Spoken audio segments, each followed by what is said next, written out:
Welcome to the Valareso Capital community, where we discuss the stock market and trading strategies to become a consistently profitable trader and investor. Hey traders, welcome back to Valareso Capital. On today's video, we're going to go through the market update and we're also going to take a look at the weekly watch list. The market, we actually had a pretty deep pullback. If I remember right, in last week's video, we were talking of a possible new all-time high in the SPX, and I do still that we're gonna make a new all-time high in 2024. And of course, we're talking about the purpose of these videos is creating a roadmap for the next couple of weeks, right? For the next week specifically. And I do think that the market is shaping up after this pullback for a continuation higher. Now, it's very important for us to understand that even if the SPX makes a new all-time high, we probably don't see a new all-time high, at least for now, on the QQQs. And we are going to take a look at the charts and we're going to start to create a hypothesis for next week. So remember guys that this video is for informational purposes only. It's just based on my personal opinion and it's not financial advice. And if at any point guys you find any value on the video, remember to subscribe to the channel. So let's just get started here. And the first chart that I want to take a look at, let me just see if I have any other names here.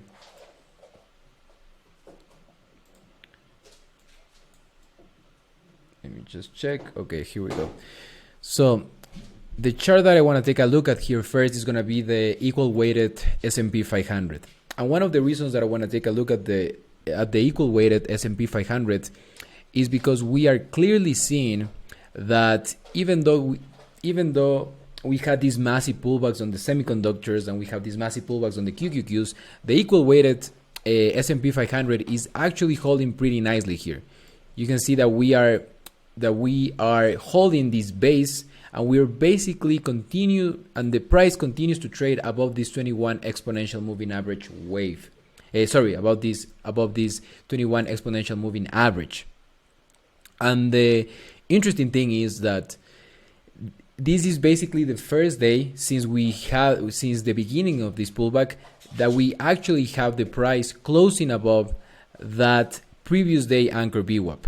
So that's why I actually created a code. I was working on a different code here in which I can identify by changing the color of the candle when we actually close above that anchor VWAP, that previous day anchor VWAP, because that's usually the first sign. Not always, but it's usually the first sign that the pullback is being supported by buyers, and is actually a great buy signal to start building a position as close to support as possible.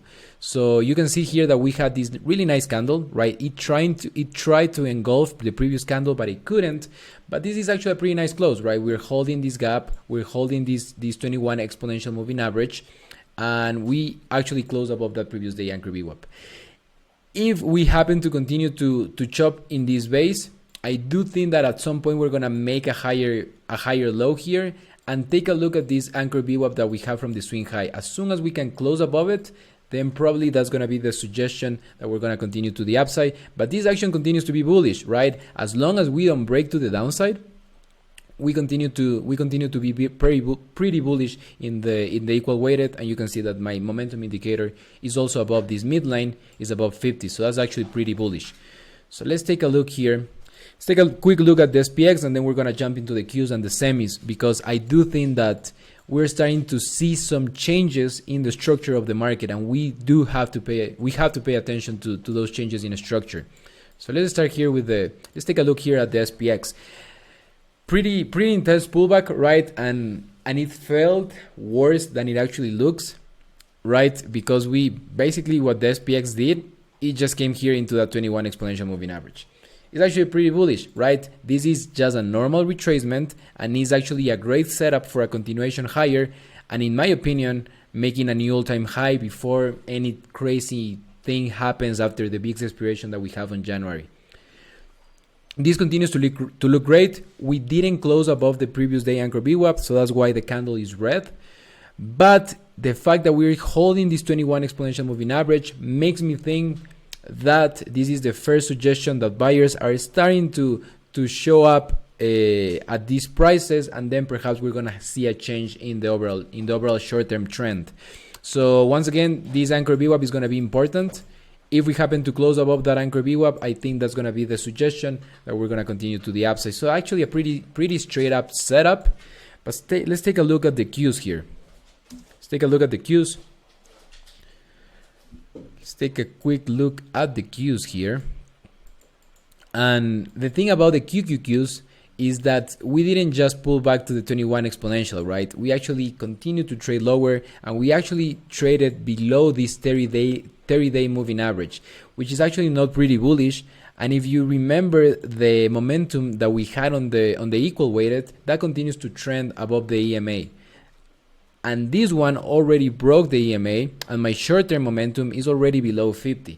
So that's usually a suggestion that we're starting to change the trend, the structure on the pattern of the QQQs.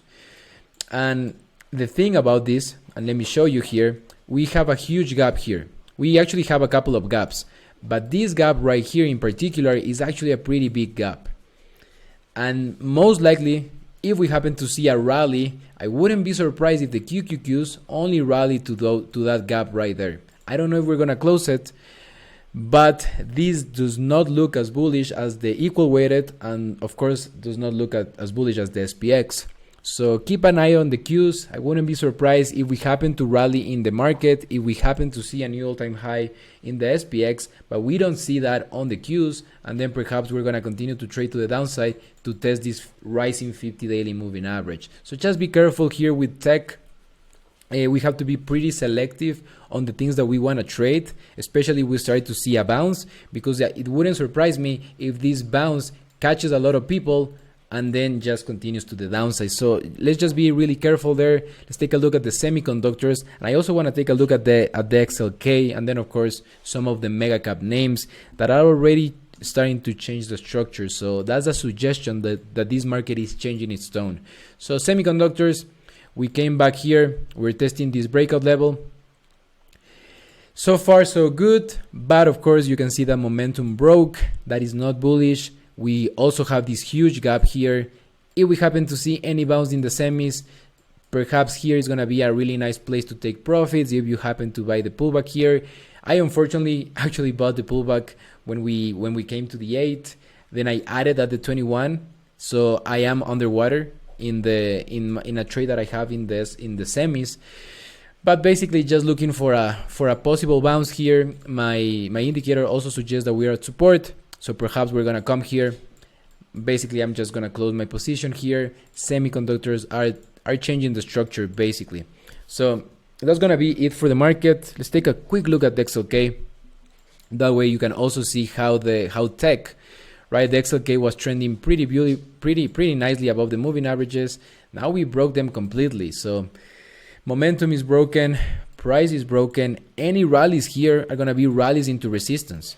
And I wouldn't be surprised if then after we have the rally, then we have a rejection. Of course, that's just a hypothesis. I wouldn't short right now since the SPX and the equal weighted continue to look bullish, but tech has been leading and already tech is broken. So we tend to see that the sector that is leading to the upside tends to lead to the downside as well. So let's take a quick look before we go into the watch list. Let's take a quick look at bread here. So the interesting thing about bread is that of course we continue to make 52-week highs overall. Net 52-week highs continue to be positive, which is bullish. We are super oversold. This is basically the 5-day average, the number of stocks, the percentage of stocks above that 5-day moving average. When we tend to go to this 15%, that tends to suggest that we're super oversold. So perhaps we're going to see a bounce in the market. That's also another suggestion.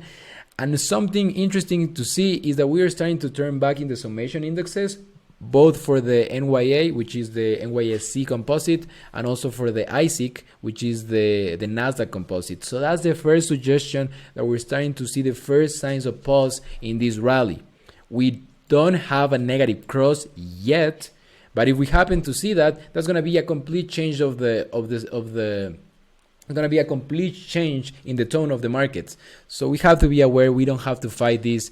If we are going to enter into a choppy period, perhaps a correctional period, we have to be ready and we have to listen to what the market is actually telling us. So that's gonna be it for bread. And now let's jump into the watch list. So for the focus list watch list, I'm taking a look at some of the mega caps and of course some of the indexes. I would say that the best trade is just gonna be focused on the SPX. Actually, it's gonna be pretty easy. You can do this with options, you can do this with leverage ETFs, you can do this with the SPY, whatever you want to trade it, but this is going to be the easier trade, right? This is going to be a really easy trade. This is at the 21 exponential moving average, and we're looking for a new all-time high. We're so close to the new all-time high that it makes sense that it's just going to touch it, and then perhaps anything can happen, right? But this one is going to be the easier trade. If you want to make your life pretty easy in the next couple of weeks, just focus on the SPX. This one is looking fine. I do have I am watching Microsoft. I do have a position. My average is somewhere around this 370 area. We are holding this 50 daily moving average right here, but I don't know, right? The market doesn't look that bullish. If we happen to hold this level, we still have a lot of resistance around this 376 area. If we happen to break it, I will be just very quick at taking my profits at a test of the all-time high that we have at 384. I wouldn't be surprised if we make a double top, to be honest, but of course that's just me speculating, so we don't know that. But if we happen to get lucky here and Microsoft starts to close above these moving averages, that would be a great place to add. And then of course taking profits here, I think it just makes sense, makes things pretty simple, especially since we're starting to see a lot of chop in the markets overall. What else is interesting here? I would just focus on those two, to be honest. SPX, Microsoft. I do think that Nvidia looks good, right? If we take a quick look here at Nvidia, you can see that we continue to trade below this 500 level, but we continue to make higher lows, right? We talk about Nvidia holding the 50 daily moving average here. Now we are holding this breakout zone, which is actually pretty bullish, and we just continue to make those higher lows into resistance, which is great. But overall, I do think that Nvidia is actually going to break out, but I wouldn't be surprised if it is a trap. But of course, just me speculating. But if you happen to trade Nvidia, grab your exposure as close to those moving averages as possible. Try to take your profits at extensions, somewhere around 510, 515, 520 at most, in my opinion. But this one is looking good. This one is looking good. Meta also looking interesting, right? You can see that Meta is trading already above those moving averages. Perhaps also a move to the upside makes sense in Meta. And then AMD. I don't know if AMD is going to make a new high, to be honest.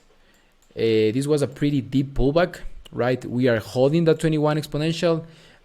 Maybe a short-term trade would be buying here at support, selling as soon as we close that gap at resistance.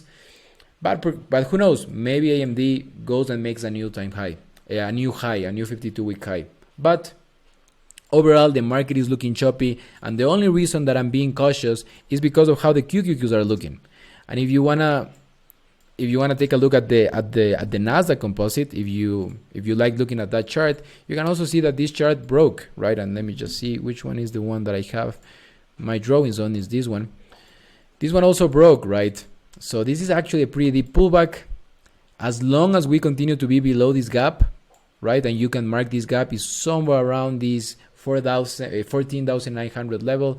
As long as we continue to be below this gap, I will be really, really cautious with the market, especially trading to the long side, because remember that a gap that remains open is an indication of weakness. So just be really careful that use this, have some alerts around those levels. And actually, if you run a Fibonacci from this high here to this low here, that Fibonacci comes right at that gap zone. That's that 0618 retracement. So interesting level. Just be careful if we happen to rally to that level, and just try to make it easy. Try to make it easy next week. So that's gonna be it for the video, guys. Thank you so much for your time, and I will see you on future videos. Take care, and bye bye.